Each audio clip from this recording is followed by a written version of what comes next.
बहुत समय पहले एक गांव था जो घने जंगल के किनारे बसा हुआ था। उस जंगल में एक पुराना पत्थर का कुआं था जिसके बारे में कहा जाता था कि वह शापित है। गांव के लोग वहां कभी नहीं जाते थे क्योंकि जो भी उसके पास जाता वह रहस्यमय तरीके से गायब हो जाता। एक दिन गांव के तीन मित्र अर्जुन, माधव और राघव आपस में बातें कर रहे थे। अर्जुन ने कहा, हमेशा कहते हैं कुआं शापित है, लेकिन कोई यह नहीं बताता कि उसमें है क्या। मुझे लगता है ये बस लोगों को डराने की कहानी है। माधव ने डरते हुए कहा, नहीं भाई, मेरे दादा ने बताया था कि रात को उस कुएं से औरत की रोने की आवाज आती है। राघव बोला, अगर सच्चाई पता करनी है तो चलो, आज रात हम तीनों चलते हैं। रात के अंधेरे में तीनों दोस्त लालटेन लेकर कुएं तक पहुंचे। जंगल में अजीब सी खामोशी थी।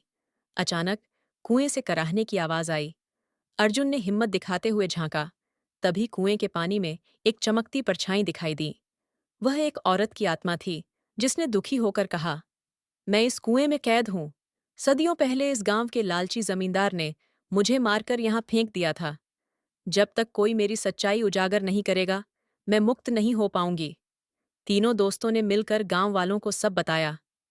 पहले तो किसी ने विश्वास नहीं किया, लेकिन जब सबने मिलकर कुआं खोदा तो वहां से पुराने गहने और हड्डियां मिलीं।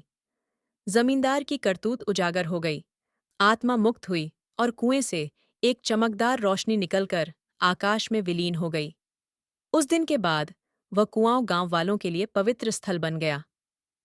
रहस्यों को जानने के लिए साहस चाहिए। बुराई कितनी भी गहरी दबी क्यों न हो, सच एक दिन सामने आता ही है।